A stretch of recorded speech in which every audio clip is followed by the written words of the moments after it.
பிஸ்மில்லா ரஹ்மான் ரஹீம். அல்ஹம்துலில்லாஹ் வஸ்ஸலாத்து வஸ்ஸலாம் அலா ரசூலில்லா வஅலா அலி வஸாபி வசல்லி. கண்ணியத்துக்குரிய சகோதர சகோதரிகளை, குரான் தஃப்சீரை தொடர்ந்து நம்ம பார்த்துட்ருக்குறோம். இப்போ இந்த அத்தியாயம் சூரத்துல் ஃபீலை பற்றி நம்ம பார்க்கலாம். இந்த அத்தியாயம் மக்கால இறங்கப்பட்டது. இந்த அத்தியாயத்துடைய வரலாற்று பின்னணி என்னன்னு பார்த்தா, யமனில் அபிசீனியா அரசனின் சார்பாக ஆட்சி செலுத்தும் பிரதிநிதியாக அப்ரஹா என்பவன் நியமிக்கப்பட்டிருந்தான்.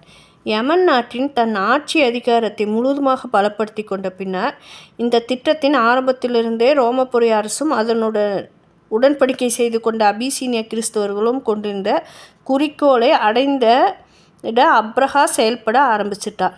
அப்ரஹா இந்த நோக்கத்தை அடைவதற்காக யமன் நாட்டு தலைநகர் சன்னாவில் ஒரு பிரமாண்டமான தேவாலயத்தை அவன் கட்டுறான்.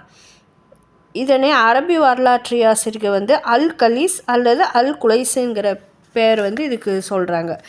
இந்த பணியை நிறைவு செய்துவிட்ட பின்னர் அப்ரஹா அபிசீனியர் அரசருக்கு, நான் அரபிகளின் புனித ஹஜ்ஜை காபாவிலிருந்து இந்த தேவாலயத்தின் பக்கம் திருப்பி விடாமல் ஓய்ந்து விட மாட்டேன் அப்படின்னு ஒரு லெட்டர் எழுதுகிறான்.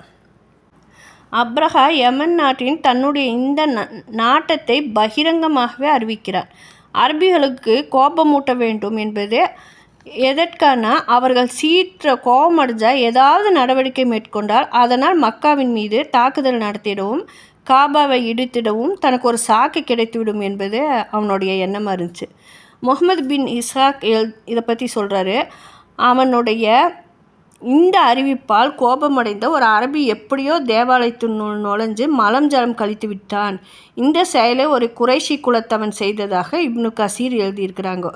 குறைஷி குல இளைஞர்கள் சிலர் இந்த தேவாலயத்திற்கு தீ வைத்து விட்டனர் என்று முஹாதில் பின் சுலைமான் அறிவிச்சிருக்கிறாங்க. இந்த நிகழ்ச்சிகளில் ஏதாவது ஒன்று நடைபெற்று இருந்தால் அதில் வேப்பொன்றும் இல்லை.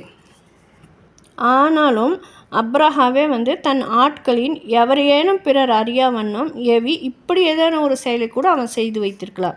இப்படி மக்காவின் மீது தாக்குதல் நடத்திட தனக்கு சாக்கு எதுவும் கிடைத்திட வேண்டும். மேலும் இப்படி குறைசிகளை அழித்தும் அரபிகள் அனைவரையும் அச்சத்திற்குள்ளாக்கியும் தன் 2 நோக்கங்களை நிறைவேற்றி கொள்ள வேண்டும் என்பதற்காக அவன் இப்படி பண்ணுறான்.